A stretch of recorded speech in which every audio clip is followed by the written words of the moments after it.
بلوچستان سے فتنہ ہندوستان کو جڑ سے اکھاڑنے کا مشن، وزیر اعظم شہباز شریف کوئٹہ پہنچ گئے۔ فیلڈ مارشل سید عاصم منیر بھی کوئٹہ میں موجود۔ سیاسی اور عسکری قیادت اہم بلوچستان میں امن کے قیام کے لیے اہم جرگے میں شرکت کرے گی۔ بلوچستان کے گورنر، وزیر اعلیٰ، وفاقی اور صوبائی وزراء، قبائلی اور سیاسی عمائدین کو بھی جرگے میں مدعو کیا گیا۔ شرکاء کو سوراب میں فتنہ ہندوستان کے بزدلانہ حملے پر بریفنگ دی جائے گی۔ موٹر سائیکلوں پر سوار 20 سے 30 دہشت گردوں نے بینک اور مارکیٹوں کو نشانہ بنایا۔ اے ڈی سی ریونیو ہدایت بلیدی نے دہشت گردوں سے لڑتے ہوئے جام شہادت نوش کیا۔ جرگے میں اہم فیصلے متوقع۔ بھارت پاکستان میں دہشت گردی کی پشت پناہی کر رہا ہے۔ فیلڈ مارشل سید عاصم منیر کا دہشت گردی کے خلاف جنگ ہر صورت مکمل کرنے کا اعلان۔ Command and staff college Quetta میں اساتذہ اور طلبہ سے خطاب میں کہا، بھارت کی پاکستان میں دہشت گردی کی پشت پناہی ناقابل تردید ہے۔ آبی دہشت گردی ناقابل قبول اور قانونی طور پر بے بنیاد ہے۔ مقبوضہ کشمیر کا مسئلہ پرامن طریقے سے حل ہونا چاہیے۔ پاکستان کو کبھی دباؤ میں نہیں لایا جا سکتا۔ ہر قسم کی جارحیت سے نمٹنے کی بھرپور صلاحیت رکھتے ہیں۔ مارکہ حق کی کامیابی ہمارے قومی عزم کا منہ بولتا ثبوت ہے۔ دہشت گردی کے خلاف جنگ کو کبھی منطقی انجام تک پہنچائیں گے۔ صدر ٹرمپ بلاول بھٹو کو ویلکم کرنے کے لیے تیار۔ پاک بھارت جنگ بندی کا ایک بار پھر کریڈٹ لیتے ہوئے کہا کہ ہم نے پاک بھارت جنگ کو روکا، ورنہ یہ جنگ ایٹمی تباہی میں تبدیل ہو سکتی تھی۔ دونوں ممالک نے میرے کہنے پر لڑائی روکی، جس پر ان کا شکریہ ادا کرنا چاہتا ہوں۔ جنگ بندی پر زور دیتے ہوئے مزید کہا کہ عام طور پر وہاں گولیاں چلتی ہیں، ہم نے تجارت پر بات کی۔ پاکستان اور بھارت نے جنگ کی تو میرے پاس ان کے لیے کچھ نہیں۔ پاکستانی نمائندے آئندہ ہفتے امریکہ آ رہے ہیں، پاکستان کے ساتھ ٹیرف پر باضابطہ مذاکرات شروع کر رہے ہیں۔ Chairman peoples party Bilawal Bhutto نے بھارت کے خلاف سفارتی محاذ سنبھال لیا۔ بلاول بھٹو، سابق وزیر خارجہ ہینا ربانی کھر اور جلیل عباس چیلانی امریکہ میں موجود۔ سینیٹر مصدق ملک اور سابق وفاقی وزیر خرم دستگیر خان سمیت دیگر ارکان امریکہ میں وفد میں شامل ہوں گے۔ بلاول بھٹو 2 جون سے امریکی حکام سے باضابطہ ملاقاتیں شروع کریں گے۔ پاک بھارت کشیدگی پر پاکستان کے موقف سے متعلق بریفنگ دی جائے گی۔ بھارت کے پروپیگنڈے سے بھی آگاہ کیا جائے گا۔ بلاول بھٹو کی نیو یارک میں اقوام متحدہ کے سیکرٹری جنرل انطونیو گوترس اور جنرل اسمبلی کے صدر سے ملاقات بھی متوقع۔ وفد اقوام متحدہ میں پاکستان کے مستقل مندوباس میں افتخار سے بھی ملے گا۔ پارلیمانی کمیٹی 9 جون کو برطانیہ اور یورپی ممالک کا دورہ کرے گی۔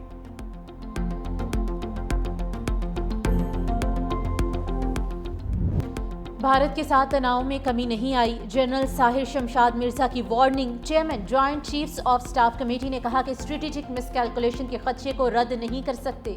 مستقبل میں کشیدگی بڑھنے کا خطرہ موجود ہے۔ اب یہ صرف متنازع علاقے تک محدود نہیں رہے گا، بلکہ پورے بھارت اور پاکستان تک پھیل سکتا ہے۔ حالیہ کشیدگی میں لڑائی کشمیر تک محدود نہیں رہی، دونوں ممالک میں فوجی تنصیبات نشانہ بنی۔ یہ ایک انتہائی خطرناک رجحان ہے۔ پاکستان اور بھارت 22 اپریل سے پہلے کی صورتحال پر واپس آ رہے ہیں۔ اس وقت کچھ نہیں ہو رہا، مگر تناؤ ابھی بھی موجود ہے۔ کشیدگی کم کرنے کے لیے بیک چینل ہے اور نہ ہی غیر رسمی مذاکرات ہو رہے ہیں۔ شنگری لا فورم پر بھارت کے chief of defence staff general Anil Chauhan سے ملاقات کا کوئی ارادہ نہیں۔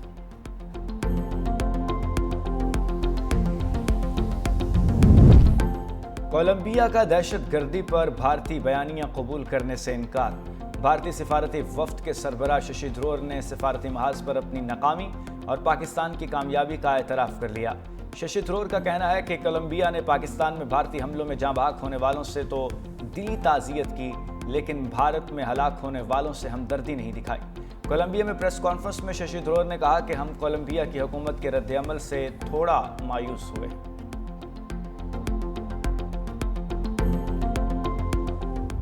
پہلگام حملے پر اپنوں نے بھی انگلیاں اٹھانا شروع کر دی ہیں۔ بی جے پی کے اتحادی شیو سینا بھی مودی پر برس پڑے۔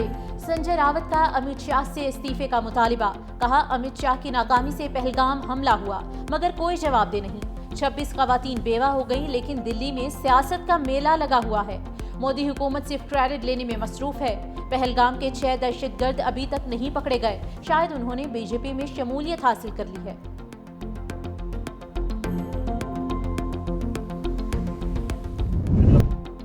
پاکستان کی جنگی محاذ کے بعد سفارتی محاذ پر پیش قدمی جاری۔ وزیر اعظم شہباز شریف کی 4 ملکی کامیاب دورے کے بعد اگلے سفارتی مشن کی تیاری۔ وزیر اعظم شہباز شریف اور فیلڈ مارشل سید عاصم منیر جون کے دوسرے ہفتے میں چین اور سعودی عرب کا دورہ کریں گے۔ عسکری اور سیاسی قیادت اہم خلیجی ممالک کا دورہ بھی کرے گی۔ وزیر اعظم شہباز شریف اور فیلڈ مارشل سید عاصم منیر حالیہ بھارتی جارحیت کے خلاف پاکستان کی حمایت پر دوست ممالک کا شکریہ ادا کریں گے۔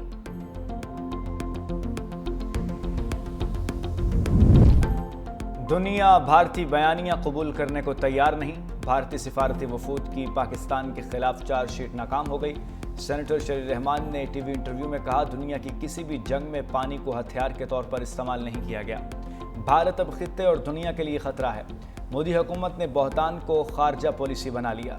بھارت انتہا پسند ہندوتوا ریاست بن چکا ہے۔ اگر ثبوت کی بات کرتے ہیں تو وہ ہمارے پاس ہیں۔ بلاول بھٹو کی قیادت میں بھارت کو بھرپور جواب دیں گے۔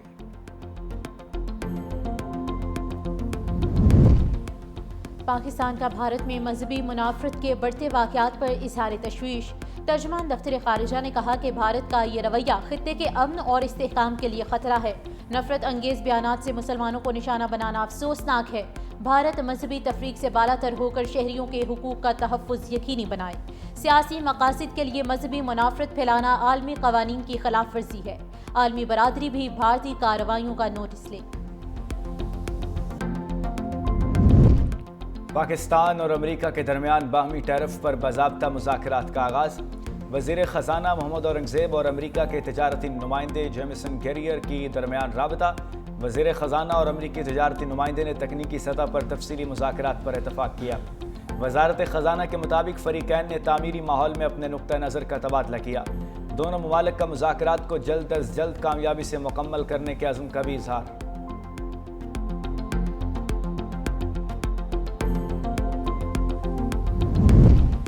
پاکستان کا افغانستان میں ناظم الامور کو بطور سفیر تعینات کرنے کا فیصلہ۔ ایکس پر اسحاق ڈار نے کہا کہ 19 اپریل کو کابل کے دورے کے بعد تعلقات میں مثبت پیش رفت جاری ہے۔ اب کابل میں ناظم الامور کی بجائے سفیر تعینات کیا جائے گا۔ اقدام سے پاک افغان تعلقات مزید بہتر ہوں گے، معاشی تعاون کو فروغ ملے گا۔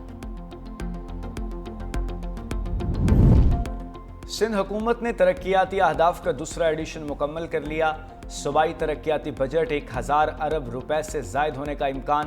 سندھ کابینہ کی توثیق سے صوبائی بجٹ 13 جون کو پیش کیا جائے گا۔ سندھ حکومت اگلے مالی سال نئی ترقیاتی اسکیمیں بجٹ میں شامل کرے گی۔ پبلک پرائیویٹ پارٹنرشپ اور فارن فنڈڈ پروجیکٹس بھی ترقیاتی بجٹ کا حصہ ہوں گے۔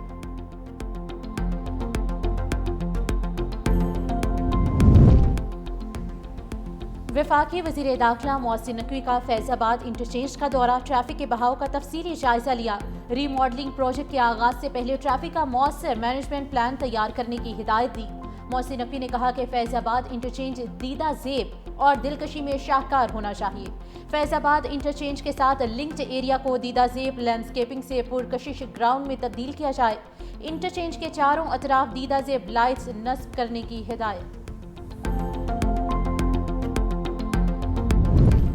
اسلام آباد اور راولپنڈی میں وقفے سے بارش۔ محکمہ موسمیات کی بارش کے ساتھ ساتھ یالہ باری کی بھی پیش گوئی۔ لاہور میں صبح سویرے سورج اور بادلوں کے درمیان آنکھ مچولی۔ تیز ہوائیں چلنے سے گرمی کی شدت میں کمی۔ محکمہ موسمیات کے مطابق آج دن بھر لاہور میں ہواؤں کا سلسلہ جاری رہے گا۔ ادھر کراچی میں گرمی کی شدت برقرار، پارہ 39 ڈگری تک جانے کا امکان۔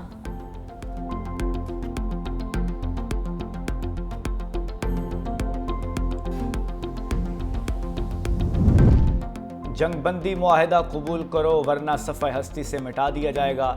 اسرائیل کی حماس کو دھمکی۔ اسرائیلی وزیر دفاع نے کہا، حماس کو امریکی ایلچی کا جنگ بندی کا منصوبہ تسلیم کرنا ہوگا ورنہ تباہی اس کا مقدر ہوگی۔ برطانوی حماس کے سینئر عہدیدار کہتے ہیں، امریکی منصوبہ جنگ کے خاتمے سمیت بنیادی مطالبات کو پورا نہیں کرتا، اس لیے اسے مسترد کر دیں گے۔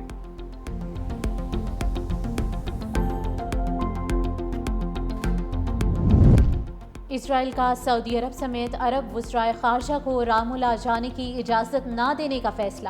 سعودی عرب، متحدہ عرب امارات، مصر، اردن، قطر اور ترکی کے وزرائے خارجہ کل رامالہ میں فلسطینی صدر محمود عباس سے ملاقات کریں گے۔ وزارتی وفد کی سربراہی سعودی وزیر خارجہ کریں گے۔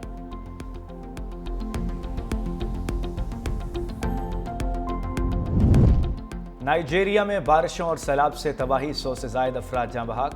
موکوا ڈیم ٹوٹنے سے نائجر قصبہ سیلابی ریلے میں ڈوب گیا۔ متاثرہ افراد کو محفوظ مقامات پر منتقل کرنے کے لیے ریسکیو آپریشن جاری۔ حکام کی عوام سے محتاط اور نشیبی علاقوں سے دور رہنے کی اپیل۔